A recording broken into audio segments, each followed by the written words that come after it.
Assalamualaikum warahmatullahi wabarakatuh. Perkenalkan, nama saya Helviaksa Berliana Putri dengan NIM 520143 dari kelas STT 9. Di pertemuan kali ini aku akan membahas tentang teknik fotografi. Oke, mari kita mulai. Yang pertama, di sini ada jenis-jenis fotografi ya, teman-teman.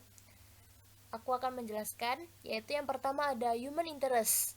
Human interest itu lebih menonjolkan sisi kehidupan dan interaksi manusia dengan lingkungan, biasanya dalam kegiatan sehari-hari. Lalu yang kedua ada potret fotografi. Foto ini yang menjadi fokus utamanya itu adalah wajah seseorang agar kesan emosionalnya dapat dimunculkan. Lalu ada aerial fotografi, yaitu teknik pengambilan gambar yang dilakukan dari atas ketinggian. Oke, selanjutnya di sini ada wildlife photography, yaitu potret kehidupan alam liar di habitat aslinya, seperti gambar gajah tersebut ya teman-teman. Lalu ada stage photography. Fotografi ini biasanya memotret secara langsung artis atau penyanyi saat tampil di atas panggung, dan tingkat kesulitannya lumayan tinggi ya teman-teman. Selanjutnya ada street photography, yaitu menampilkan realitas sesungguhnya yang terjadi di ruang publik secara spontan. Oke, kali ini ada bagian-bagian dari DSLR. Kamera itu sangat penting ya teman-teman buat fotografer. Untuk fungsi yang nomor 1 sampai 3, mari kita perhatikan gambarnya terlebih dahulu, lalu aku akan menjelaskan ya. Oke, yang pertama ada built-in flash. Nah, built-in flash ini untuk mengaktifkannya yaitu menekan dulu tombol yang ada di bagian atas depan body. Yang kedua ada anti-red eye, fungsinya untuk menghilangkan efek mata merah pada foto yang dipotret. Yang ketiga ada mode dial, fungsinya untuk mengatur kamera menggunakan mode yang dibutuhkan. Contohnya seperti night mode, close up atau portrait, sport, fireworks, maupun panorama. Oke, ada lagi, itu bagian start atau stop video. Tombol itu berfungsi untuk merekam video. Jadi, kita bisa memulai atau mengakhiri proses perekaman video yang sedang berjalan. Yang kelima, di gambar kelima itu ada tombol exposure aperture. Nah, tombol ini akan membuat gambar bisa terlihat lebih terang atau gelap tergantung situasi dan tempat yang kita bidik. Yang keenam, ada tombol rana. Tombol ini biasanya dipakai untuk mengambil objek gambar dalam mode foto. Oke, next. Nah, di gambar yang kali ini tuh nomor 7 ada yang namanya grip. Grip ini yaitu pegangan atau cengkraman, didesain dengan tekstur yang kasar sehingga saat dipegang kita tidak akan mudah terpeleset. Gambar ke-8, tombol lens release untuk melepaskan lensa dari bodi DSLR. Lalu yang ke-9, ini nih yang paling penting ya dari bagian kamera, lensa kamera. Fungsinya sangat penting bagi pengambilan foto agar objek bisa terlihat dengan fokus dan jelas.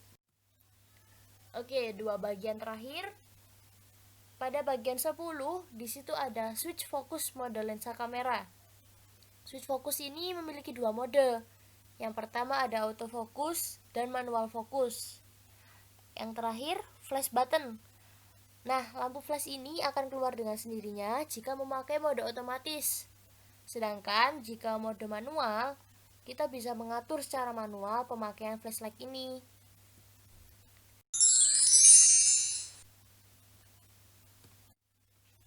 Oke, selanjutnya ini macam-macam komposisi dalam fotografi ya. Yang pertama ada rule of third. Komposisi ini sering digunakan oleh para fotografer ya pada aturan sepertiga. Bidang foto dibagi menjadi 3 bagian yang sama besar, baik secara vertikal maupun horizontal. Nah, akan menjadi titik pertemuan di mana dalam aturan sepertiga, fotografer menempatkan bagian yang paling menarik dari sebuah foto di salah satu titik tersebut. Maka, secara keseluruhan nanti fotonya akan menjadi lebih seimbang dengan hasil yang lebih bagus. Lalu selanjutnya ada horizontal. Nah, komposisi horizontal ini objeknya akan terlihat lebih lebar daripada tingginya. Lalu komposisi tengah, posisi objek tepat berada di tengah-tengah background. Jadi pas di tengah gitu ya teman-teman. Next, ada vertikal. Komposisi vertikal ini kebalikannya horizontal. Objek akan terlihat lebih tinggi daripada lebarnya. Lalu foreground. Foreground itu latar depan foto yang biasanya keberadaannya agak diburamkan. Jadi fokusnya di belakangnya gitu ya teman-teman. Oke, selanjutnya ada background dan framing. Oke, background ini latar belakang dari objek sehingga terlihat keindahan dan tempat di mana objek berada. Jadi on point-nya itu lebih ke background-nya yang luas, objeknya jadi bukan fokus utama gitu ya teman-teman. Lalu framing. Framing ini mengarahkan perhatian seseorang pada subjek dengan membatasi elemen foto yang digunakan sesuatu yang mengelilingi elemen focal point. Jadi subjeknya dari depan terlihat kayak ada bingkai yang menutupi subjek gitu teman-teman. Nah, ini selanjutnya ada teknik pengambilan gambar atau jenis-jenis shoot. Yang pertama, ada extreme close up. Extreme close up ini jarang dipakai ya teman-teman kalau nggak ada kepentingan tertentu. Seperti yang digambar ini contohnya itu mata, fokusnya ada di mata sama alis. Jadi bagian tertentu terlihat nampak lebih besar. Lalu big close up. Big close up ini menampilkan bagian muka saja. Ini ada mata, alis, hidung dan mulut sampai dagu, daerah kepala. Untuk close up biasanya diambil dari dada hingga ujung atas kepala. Selanjutnya ada medium shoot. Medium shoot ini seperti foto setengah badan ya, jadi dari pinggang sampai atas kepala. Selanjutnya ada full shot. Full shot ini full body ya teman-teman, dari ujung kaki hingga atas kepala, sehingga background terlihat agak lebar. Lalu medium long shoot. Medium long shoot ini dari lutut sampai atas kepala saja. Teman-teman yang penting ya kalau mau ngefoto, di sini ada jenis-jenis angle. Yang pertama eye level. Eye level biasanya fotografer akan sejajar dengan objek yang akan difoto. Lalu ada high angle. High angle ini diambil dari atas ketinggian. Jadi dapatnya subjeknya dari atas kepala gitu ya teman-teman. Lalu low angle. Low angle ini kebalikannya high. Jadi pengambilan gambarnya dari bawah, sehingga objeknya akan nampak lebih megah, lebih tinggi. Selanjutnya ada teknik lighting fotografi. Oke, ini teman-teman yang paling seru. Belajar lighting ya. Nah, untuk yang pertama ada front light. Front light itu menempatkan objek tepat di depan kamera, sehingga cahayanya langsung menyorot ke arah objek dan bayangan tepat jatuh di belakangnya. Jadi lightingnya biasanya dari depan ya teman-teman. Lalu ada teknik 3 point. Nah ini tuh biasanya menggunakan 3 flash. Jadi dari samping kanan, kiri, dan depan, menggunakan 3 posisi terpisah untuk menerangi subjek. Selanjutnya ada side light. Side light itu teknik pencahayaan di mana sumber cahayanya persis di samping objek. Jadi yang satu sisi terlihat gelap, satu sisi terlihat terang. Nah, selanjutnya ada backlight nih. Pasti teman-teman udah banyak ya yang foto backlight seperti sunset di pantai. Itu ya teman-teman. Jadi cahayanya benar-benar berada di belakang objek sehingga menyebabkan objeknya itu akan terlihat berwarna hitam. Selanjutnya ada refleksi natural landscape. Ini seru banget nih fotonya teman-teman.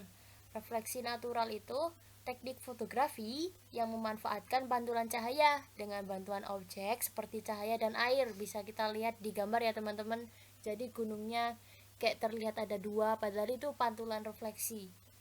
Nah, untuk mendapatkan teknik ini, kita perlu mencari genangan air dengan keadaan yang tenang agar bisa menghasilkan foto yang diinginkan. Selanjutnya ada siluet kombinasi framing. Nah, ini dua komposisi yang dijadikan satu, teman-teman.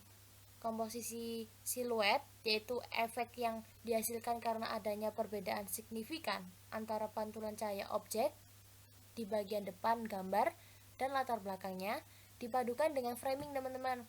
Jadi kayak ada elemen di bagian luarnya itu yang bisa membentuk suatu bayangan baru, seperti di bingkai ya, teman-teman.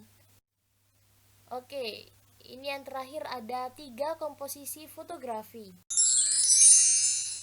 Nah, yang pertama ada clear space, yaitu bagian dalam menciptakan karya foto dari sebuah elemen pembentuk gambar yang telah tersusun dalam komposisi hingga mata terfokus pada center of interest. Nah, pada clear space ini tidak fokus terhadap objek ya, teman-teman, namun lebih ke arah backgroundnya. Jadi objeknya sedikit gitu, yang disebut clear space. Lalu ada leading lines. Leading lines ini garis-garis imajiner yang ada dalam foto yang mengarahkan mata pada objek utama atau disebut point of image, atau terkadang objek lain di dalam foto, seperti contoh gambar tersebut ya, teman-teman. Jadi garis sawahnya itu kelihatan banget, itu leading lines. Yang terakhir ada golden triangle, aturan praktis dalam komposisi visual untuk foto atau lukisan, terutama yang memiliki elemen yang mengikuti garis diagonal. Biasanya akan ada garis yang ditarik itu membentuk 90 derajat, teman-teman. Itu yang disebut golden triangle. Jadi sisinya harus sama semua ya.